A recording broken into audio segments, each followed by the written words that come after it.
भाई ମୁଁ ବହୁତ ଦିନ ହବ ବାହାର ଜିନିଷ ପୁରା ଛାଡି ଦେଇଛି। ଫାଷ୍ଟଫୁଡ ଜଙ୍କଫୁଡ ଯାହା ବି ଅଛି ସବୁ ପୁରା ଛାଡି ଦେଇଛି। ବଟ୍ ଆଜି କେମିତି ଗୋଟେ ଫିଲ୍ ହେଲା ବିରିୟାନୀ ବନେଇ ଖାଇବା ପାଇଁ। ଚାଲନ୍ତୁ ଆଉ ଲେଟ୍ କରିବାନି, ଜଲ୍ଦି ଜଲ୍ଦି ବିରିୟାନୀ ଗୋଟେ ରେସିପି ବନେଇବା। ଭାଇ ଏଥିରେ କିଛି କଟା ପିଆଜ, ହଳଦୀ ଗୁଣ୍ଡ, ଲଙ୍କା ଗୁଣ୍ଡ, ଚିକେନ ମସଲା, ଲୁଣ ପକେଇକି ଗୋଟେ ମସଲା କରାହେଉଛି। ତାପରେ ଟିକେ କଷିଗଲା ପରେ ଏମିତି କଟା ଟମାଟୋକୁ ପକେଇଦବା।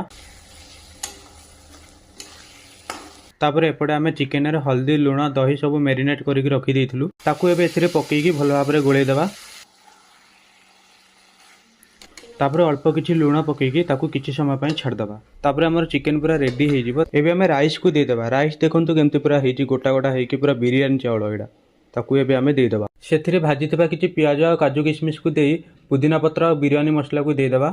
ତାପରେ ଏବେ ପୁରା ମେନ୍ ଜିନିଷ ଆସିଲା ଚିକେନ। ଚିକେନର ଏବେ ସାଇଜ୍ ଦେଖୁଛନ୍ତି ତ, ତାକୁ ଏବେ ପୁରା ଭଲ ଭାବରେ ଦେଇଦେବା, ଯେମିତିକି ବିରିୟାନୀଟା ପୁରା ବିରିୟାନୀ ଭଳିଆ ଲାଗିବ। ପୁଣି ସେଇ ସେମ୍ ଜିନିଷ ଅଳ୍ପ କିଛି ରାଇସ୍, ଭାଜିଥିବା ପିଆଜ ଆଉ କାଜୁ କିସମିସ, ପୁଦିନା ପତ୍ର ଆଉ ତାପରେ ଚିକେନକୁ ଭଲ ଭାବରେ ଦେଇଦେବା।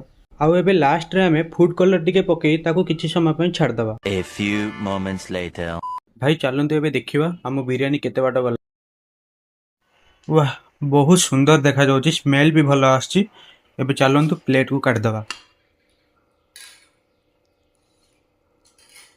ଭାଇ ଦେଖିପାରୁଥିବେ ବିରିୟାନୀ ପୁରା ରେଡି ହେଇଯାଇଛି, କଲର ବି ବହୁତ ଭଲ ଆସିଛି। ଦେଖନ୍ତୁ ପୁରା ରାଇସ୍ ପୁରା ଗୋଟା ଗୋଟା ହେଇକି ଅଛି। ଚାଲନ୍ତୁ ଏବେ ଟ୍ରାଏ କରିବା କେମିତି କଣ ଲାଗୁଛି। ହୁଁ,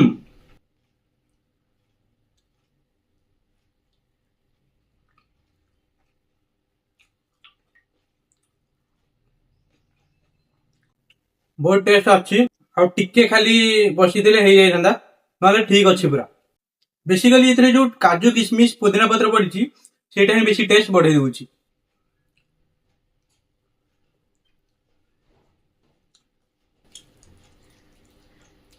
ହୁଁ।